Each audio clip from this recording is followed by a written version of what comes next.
Our parents are having fun right now. I mean, our parents are cooler than us. we could be at a party right now. But I want my baby. Close to New Year's Eve, I was looking for a movie fitting that end of year vibe, so I thought it would be a good idea to give that Y2K horror comedy a go. What is it all about? What happened there at the start of the millennium? And most importantly, is it worth a watch? Hi there, it's Micha. Join me for this review if you like to find out.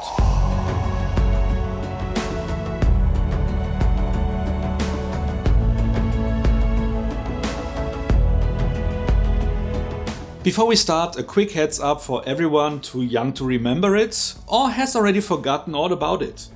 Most computers and other equipment used to just store data about the current year via the last two digits. So no one was sure what would happen when the new millennium starts. Would computers think that it is the year 1900 instead of 2000? And what would that mean? Would computers stop working? Would airplanes fall out of the sky? Would the internet collapse? Well, after a lot of preemptive measures, pretty much nothing happened. The world as we know it just continued. With that in mind, let's look at the movie's plot. Welcome. You've got mail. It's the year 1999, a few days before New Year's Eve. Danny and Eli are your stereotypical high school movie losers. Danny having a lot of charisma but not the looks girls typically are interested in, while Eli is cute enough but shy as hell and a little bit socially awkward. Hey, Laura. Go Crusaders. Just kidding. School sucks, right? What? Which doesn't help with his crush on Laura, the popular girl whom he befriended in AP Computer Science. So while everyone else in school is going to a big party, the two are watching a movie at home. Even though Eli just learned that Laura recently broke up with her boyfriend. But after amping up their courage, they head out as well, joining the fun. Eli even finds Laura standing around alone, so he has a nice talk with the girl of his dreams. Until a jock also shows his interest. Do you like Laura? I was gonna say, if you're thinking about going for it, definitely don't. And when the clock later strikes midnight, Eli is at a low point. This is when all the technical utensils start to act up. Y2K is real! And what started out as a joke Who's controlling the car? soon turns out to be deadly. You've got mail. In the ensuing chaos, for most it is everyone for themselves. We need to find Raleigh. Fuck that, come on. No! Fine. Die with these losers. And while the appliances start to combine into some kind of a super robot, Danny, Eli and Laura find themselves banding together with some other survivors. What else will happen and who will make it through the night? Will that be the end of humanity? Let's stop the synopsis here, after roughly the first third of a movie, to not spoil you if you want to watch this movie. If you choose to do so after this review, which in itself is a little bit of a spoiler. No, you should be thanking me. I'm doing all the work for both of us. Because once the chaos starts, the movie stops working, which is a pity as I truly wanted to like this. And the film had a lot working for it. It has a solid cast with one of its stars being Rachel Zegler, who won a Golden Globe for Best Actress in a Motion Picture, Musical or Comedy for her role in West Side Story. And was co-written by Mooney, who made this his directorial debut. Though he has a specific brand of humor, I mostly like the stuff he does, and the skits he created during his stint at SNL included some of the show's best bits in recent history. He also has a supporting role in this movie as the video store clerk. D-Man, E-Boy, what's good? Unfortunately not this movie, though it is not terrible either. So what went wrong? Maybe I should first start with the positives. The camera work is good and the technical merits are also mostly great. The acting was solid throughout, with the standouts being Jaden Martell as Eli and, unsurprisingly, Rachel Zegler as Laura. Also Mooney showcased that he can direct and his future movies may very well be worth a look. But the screenplay, which he co-wrote, that is a different case. For the first half hour, where it played mostly like a high school comedy, it still worked, even though it went for all the usual tropes, including people at the party being literally divided by their stereotypical groups. Back then, you still care about the characters and you are invested in the story. Then, when the chaos unfolds, you really have to suspend your disbelief. Hard. For once, as things happen that make no sense. Apparently, the bat had thrown the guy into the vent, but neither of the two would likely have a computer chip that can be affected.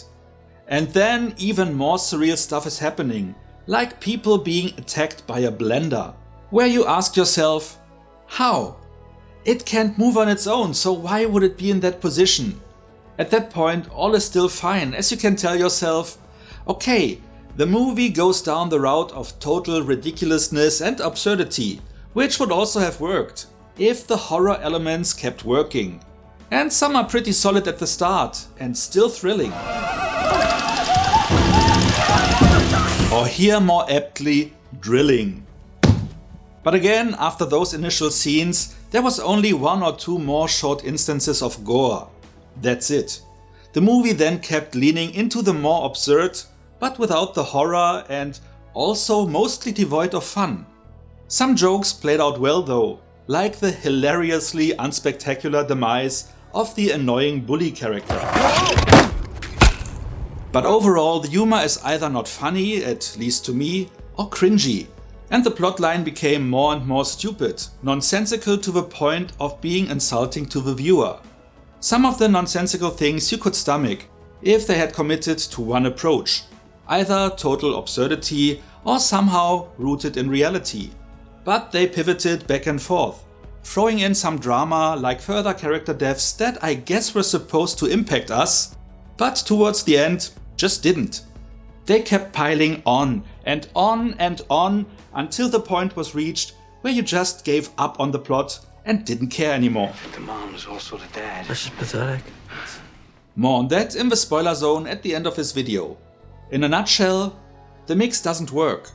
Wikipedia describes this as a disaster comedy horror film, but it didn't really work as a comedy and isn't convincing on the horror level either, with the third word, disaster, without trying to be mean, unfortunately being the closest to the truth. And with that being said, let's get to the rating. Like I said, I wanted to like this one and I'm usually fond of Kyle Mooney's brand of humor, but here, at least for me, it just didn't work. The plot was too ridiculous to be taken seriously and not entertaining or wild enough to run with it nevertheless. The movie wasted its potential and possibly also your time. It still had some moments that worked, especially in the first third, but the rest felt quite drawn out. I'm going with 3.5 out of 10 points for it, as you can either skip it or watch it once, but I guess this won't become a repeat watch for you. Now, if you don't want to get spoiled, feel free to leave and return at a later point. If you don't mind spoilers or have already watched the movie, please follow me into the spoiler zone. So why was the plot so terrible? Well, there are many issues and here are some examples. Eli's computer follows him around, and while every other piece of technology immediately attacks humans, this one did not, raising the question if they are all murderous. We don't know what it wants, but we can learn. Which was immediately dropped a few moments later.